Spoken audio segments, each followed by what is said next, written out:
Сайн байцгаана уу та бүхэнд 100-ны мэдээ сонины 7 хоногийн таймыг хүргэхэд бэлэн боллоо. Энэ удаагийн таймыг сэтгүүлч Батсайхан болон Баймаачт нар хүргэнэ. За 100-ны мэдээ сонин 5 гарагийн дугаартаа уламжлалт төсөөр амьдралын тойрог булангаа хүргэсэн. За энэ удаагийн амьдралын тойрогт одоо бас нэг сонирхолтой зочин орсон байсан шүү дээ тий. Чиний үед амьдралын тойрогийн сурвалжлагыг одоо сэлэнг явж бэлтгэсэн байгаа. За амьдралын тойрогийн одоо энэ нийтлийн талаар хүрэх. За энэ удаагийн амьдралын тойргийн зочноор одоо иргэний нисгийн салбар үүсэж өгснээ 100 жилийн тохиолдуулан Монгол улсын анхны гавьяат нисгэгч эмэгтэй Сумьяаг онцолж одоо Сэлэнг аймгийн Шаамар сумдах гэрт нь бид зорио очиж ярилцлага хийсэн. За тэрээр бол одоо иргэний нисгийн салбарт амьдралынхаа 27 жилийг зориулсан одоо маш юм баялаг, сонирхолтой тийм амьдралын төвхтэй хүн байсан. Тэгээд энэ удаагийн амьдралын тойрог маань бас маш онцлог, сонирхолтой болсон гэж бодож байгаа. За мөн энэ 7 хоног бол одоо улс төрийн хүрээнд маш ийм онцлог үйл явдалтай бүжигнантай энэ 7 хоног байлаа тийм. Тийм тий. Төгтөл байд нөгөө огцрох амархан жагсаалууд ерөнхийдөө одоо өнөөдрийн хувьд бол одоо 9 дахь өдрөө үргэлжилж байна тийм ээ. Даваа гарагт бас одоо жагсаал болсон. Тэгээд жагсаал бол жагсаалын нөгөө тавьж байгаа шаардлагуудад ерөнхий сайдаас амралтын өдрүүдэд хэвлэл мэдээлэлд тайлбар өгсөн байгаа. За тэгээд тэр тайлбарыг нь манай сонин ерөнхийдөө бас буулгаад хүргэсэн. Ерөнхий сайдын зүгээс бол одоо энэ ирж байгаа огцруулахын эсэргүүцлийн одоо хөдөлгөөн бол ерөнхийдөө улс төрийн агуулгатай тийм ээ. Бид хэд одоо нэг ухаан удаа авъя баялагын санг одоо баялагын сангийн хуулийн амьлуулъя гэдэггийн эсрэг явж байгаа ийм одоо акц улс төрийн акц гэсэн тайлбарыг ерөнхийдөө өгсөн байгаа. Бас тэгээд одоо тайлбар дундаа ялгаанууд гэд хэлсэн нь бас өнгөрсөн 7 хоногт одоо цахим орчинд бас нэгэн тийм жигсагчдын хувьд бас тэр үгийг нэлээд их одоо үлгэж авч одоо улс төрийн акцаа үргэлжлүүлсэн байгаа. За мягмар гарагийн дугаараа онцлог материалаар манай сонд одоо улсын хурлын даргын 2024 оны 89-р одоо захирамжаар байгуулагдсан энэ ялгуурлан гадуурхалтын эсрэг авах арга хэмжээний талаар судалгаа хийж шаардлагатай одоо хуулийн төсөл боловсруулах ажлын хэсгийнхэн ялгуурлан гадуурхалт ба хүний эрх гэсэн сэдвээр хилцүүлгийг төрийн ордонд өрнүүлсэн. За тэгээд энэ хүү хилцүүлгээр бол одоо ялгуурлан гадуурхалтаас болж хүний эрх хэрхэн зөрчигдөж байгаа юм бэ? Энийг одоо яаж одоо шийдвэрлэх вэ гэдэг гарч ирэлийн талаар холбогдох албаныхан ихтгэл тавьж за оролцож байгаа одоо иргэний нийгмийн байгууллага болон боловсролын байгууллагын төлөөлөлүүд гээд хилцүүлэгт оролцогчид бас өөрсдийнхөө саналыг илэрхийлж байр суурья илэрхийлсэн ийм хилцүүлэг болсон байгаа.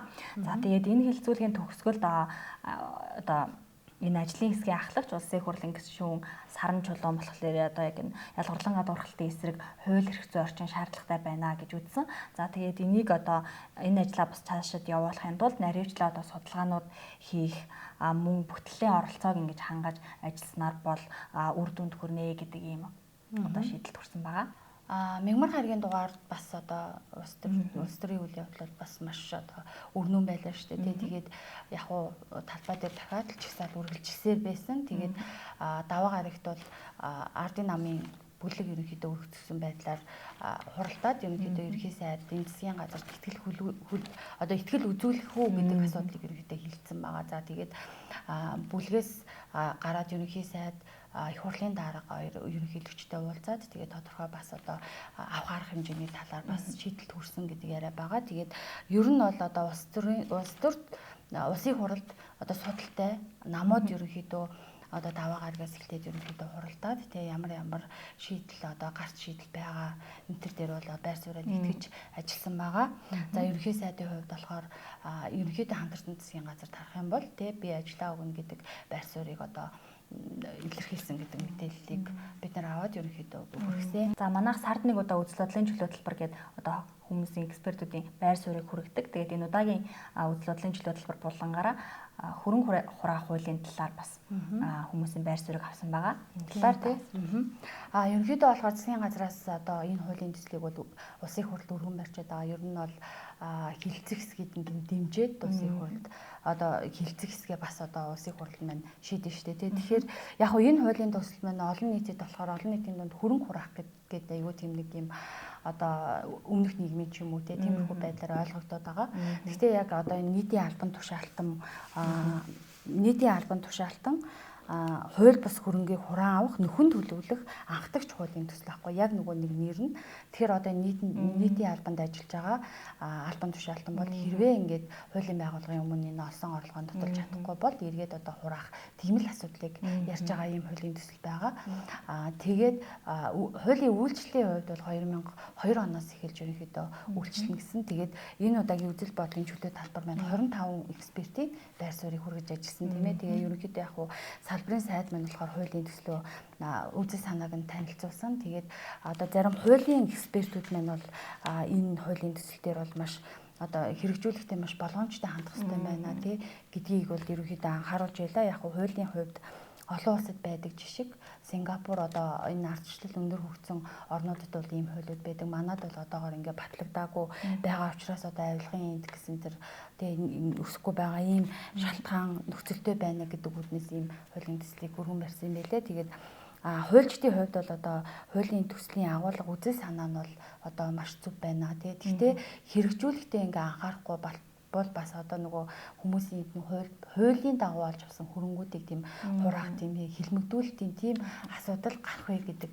бас байр суурьдыг илэрхийлсэн. За энэ 7 хоногс улс төрийн хүрээнд маш өргөн үйл явдлууд болсны нэг нь бол одоо Талбай дээр 2 жагсаал зэрэг өрнөсөн. Түүнтэй бас зэрэгцэж Монгол Ардын намын баг хурал болсон үйл явдал гэсэн тийм тий Талбай дээр одоо огцрох амархан жагсаал байсан бол эргээд ухаан худгаа аврий баялагтай эзэн бай гэдэг жагсаал гарч ирээ.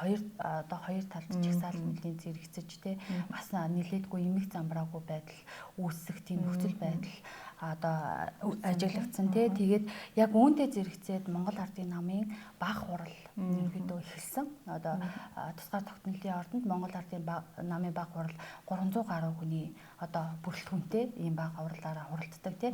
Энэ удаагийн баг хурал болохоор ерөнхийдөө нөгөө нэг засгийн газар хамтарсан засгийн газар байх уугүй юу тий эсвэл дангаараа засгийн газар байгуулах юм уу гэдэг асуудлыг ерөнхийдөө шийдэхээр хуралдсан байгаа. Тэгээд ерөнхийдөө баг хурлын өмнөх уур амьсгалыг харахад бол ерөнхийдөө оюутны засгийн газар байх ёстой, хамтарсан засгийн газар байх ёстой. Одоо томоохон төслүүдийг хөтлөж байгаа энэ засгийн газрын үйл ажиллагааг бол нэлээд одоо цаашааж цаашаасан тийм байр суурьдыг бол баг хурлын гишүүд илэрхийлж байсан. За энэ удаагийн Монгол Ардын намын баг хурал шөнийн 4 цаг хүртэл ерөнхийдөө хуралдаж шийдвэрээ гаргасан. Тэгээд баг хурлын уур амьсгал бол нэлээд бас одоо шир хүн өрнсөн тий нөгөө нэг саналын томьёоллоо одоо тодорхойлохдоо бас нэлээд маргалдаад ерөнхийдөө ямар байдлаар томьёолох вэ гэдэг дээр бол нэлээд одоо ямаргаа үзээд тэгээд хамтарсан засгийн газар байна. Гэхдээ одоо нөгөө нэг намууд ингээд нөгөө нэгдээд гэрээ байгуулаад засгийн газар байгуулсан шүү дээ. Тэгэхээр тэр гэрээгээ зөрчсөн намаа одоо энэ засгийн газраас гаргая гэдэг шийдвэрийг ерөнхийдөө шөнийн 4 цагийн үед хүртэл хуралдаад тийм шийдвэр гаргасан. За Баасан гарагийн дугаартаа Монгол Улсын ерөнхийлөгчдөөс удахгүй болох их хөрсийн баярыг тохиолдуулан алдар тэхийн 1-2 дугаар одонг гардуулж байгаа талаар бид нар онцлсан байгаа.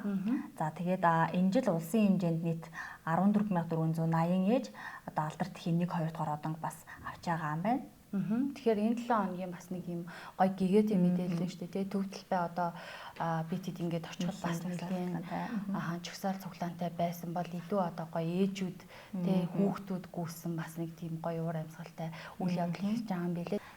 За тэгэхээр бас одоо Монгол Ардын намын хурлын дараах шийдвэрээс одоо дараагийн улс төрийн нөхцөл байдал яаж өрнөхөр байна вэ? Тийм ерөнхийдөө яг улс төрийн нөхцөл байдал бол маш тийм одоо сонирхолтой ч юм уу тиймэрхүү нөхцөл байдалтай байна. Тэгээд Монгол Ардын намын хувьд одоо нөгөө нэг гэрээ зөрчсөн намыг ерөөхдөө хамтарсан засгийн газараас гаргана гэсэн шийдвэр гарсан.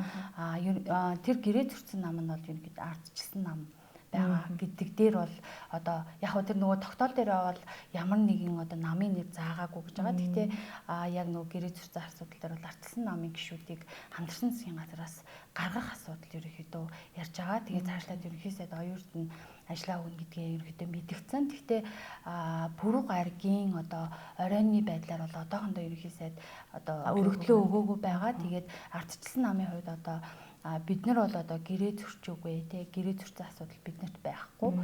Хүн намын хувьд бол нэлээд тийм чимээгүй байдалтай одоо улс төр өрнөж байна. Ер нь бол одоо нөгөө их одоо их баг хурлын дараах улс төр нэг хэсэгтээ нэлээд одоо нэг өдөртөө нийлээд намжсан гэхэд болно. Одоо төрийн ордонд товлогдоод исэн одоо баг хурлууд нь юунууд нь улс төрийн зөвлөлийн хурлууд нь ингээд тодорхойгүй шалтгаанаар хойшлоо гэсэн мэдээлэлдэг бол сэтгүүлчдэд ингээд өгч байгаа. Тэгэхээр одоо ерөнхийдөө эх 7 хоногоос бас нэлээд тий хамтарсан засгийн газар байгуулах энэ үйл явц нэлээд эрчимжин гэсэн одоо юу байгаа.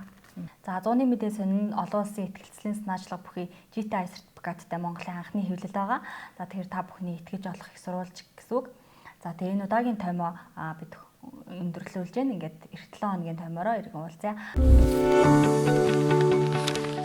100 түүчэлэх 100-ны мэдээ сонин цаасан хэвлэл болон цахим хэлбэрээр уншигч танд хүрч байна. Иргэдээ өмөөч өвчин.